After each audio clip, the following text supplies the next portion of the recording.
Hello. Hello, and welcome to Candid Coach Conversations. I'm Kimberly, founder of Live Life Fully, and I am a certified Live Life Fully coach. We have the amazing Shuntá Montgomery with us, also a certified Live Life Fully coach. And Shuntá, I'm so excited you're here today. And I've been thinking about what is it about Shuntá that I want more people to know about? I love the idea of the me versus me. I love it. And so I was really hoping you would share today with everyone a little more about that. Absolutely. Hello, everyone. And me versus me, really, it was just me understanding that, yes, I can blame my past. Yes, I can blame life, situations.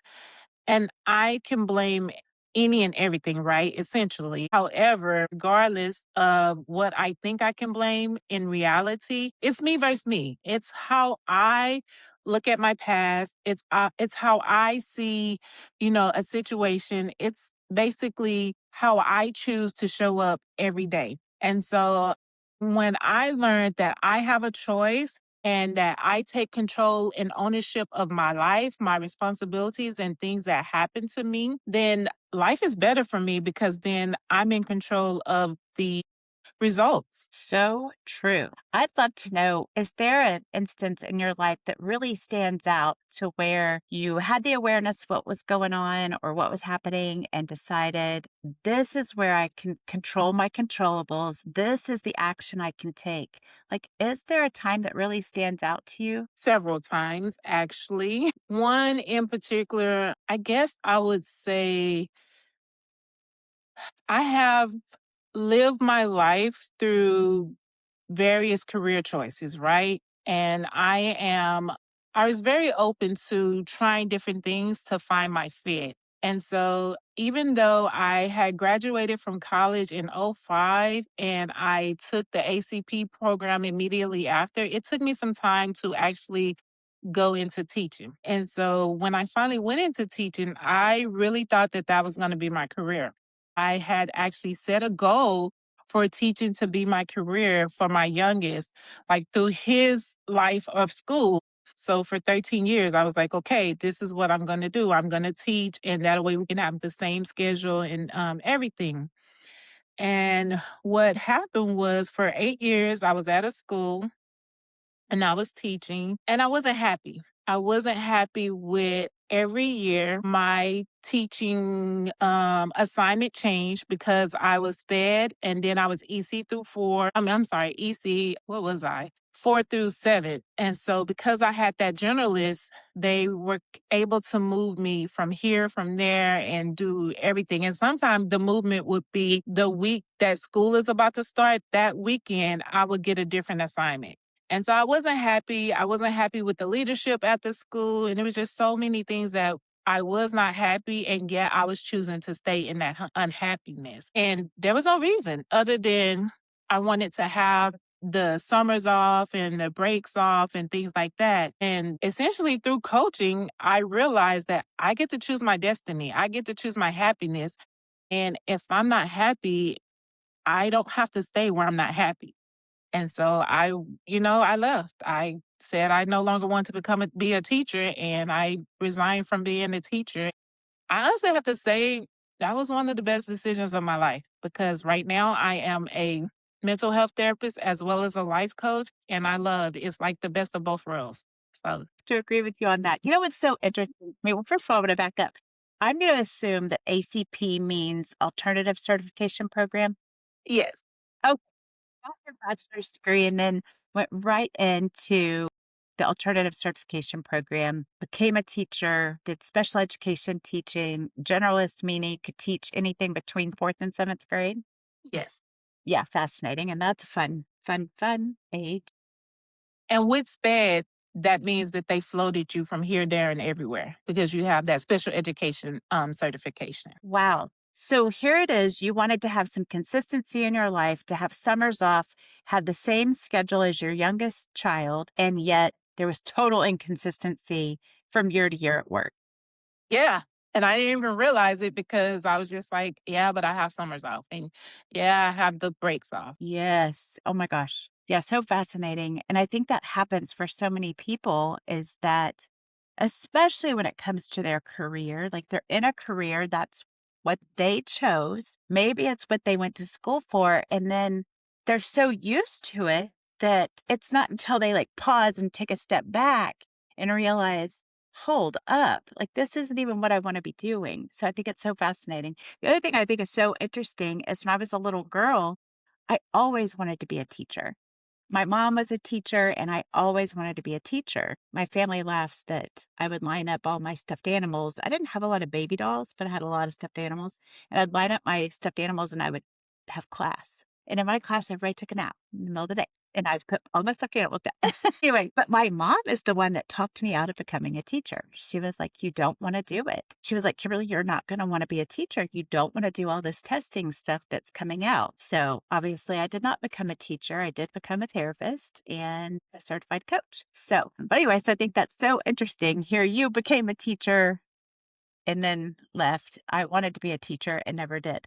So Yeah. I don't know. That's interesting to me. Okay. So realizing what was best for you and what it is that you really wanted. And so you stepped away from teaching. And while you don't have summers off, I know your schedule, somewhat of your schedule. And I know that you have created a schedule that works for you and allows the time that you want or need for yourself and with your family. Absolutely. And I mean, I guess I didn't even recognize that that was possible. And so, yes, I don't have summers off. However, I can take off. Yeah. Right. Yeah. So it's a you and you rather than a you versus you. Yes. So, in thinking about that me versus me or the you versus you, how much of that, when you think about me versus me, I'm going to stick with the me versus me because that was the title that you gave that presentation that day. How much of that is about the self talk? I think that's a lot, right? Like, I think our thoughts become our actions, our habits, and our habits become our actions, and that becomes our behaviors, someone said. And so I can't, I've already misquoted it, but I don't want to misquote the person who said it. But what you think about is exactly what you bring about. And so I do believe that garbage in is garbage out, garbage out. So if I'm having negative self talk, or if I'm telling myself I can't do something, or if I'm telling myself that I have to stay here and this is the only option I have, then absolutely I'm going to believe that. And then I'm not going to put into the work to actually find something different or to do something different. And that's why I say it's me versus me, because it's your internal self thought, it's your internal beliefs about yourself, it's your choices that you choose to make. Like, it all starts with you. And that's the me part. I love that. What pops up for me as you're talking is, well, first of all, thinking you've got to do something, you don't have a choice because I really try to remind myself all the time that every single thing is a choice. Whether I pick up this pencil or not is a choice. If I take a note, it's a choice. Every little thing is a choice. Drinking water, everything. So, anyway, I love that reminder that we have a choice in every single thing we do, even when we think, and I've had people say this to me, clients have said, well, but I mean, I don't have a choice. I have to go to work. You do have a choice. You could choose to not pay your bills. You could choose to go without lights and electric or lights and water and food. I'm not saying it'd be a delicious choice, and it's a choice. So that, and then also, um, that talk about that you were saying, not thinking you can. Like, I love holding space for two things or more, but like, although I don't know how to do XYZ, I know I can figure it out, or at least I can research and try to learn, or I can Yeah. call a friend for support. So, really holding space for two things. Yeah. So I want to go back to choice, because of what I also realize is that when I don't take responsibility of my actions, of my thoughts, of my behavior, then I don't have a choice. I don't see a choice. And it's because I think I've given someone else that responsibility, or I'm focused on things that are beyond my control, right? Like, I can't control that. And so I'm focused on things that I can't control. However, when I release the things that I can control and focus on the things that I can control, then that gives me more independence and choices, because I realize that this is a problem that is something that I can control. Yeah.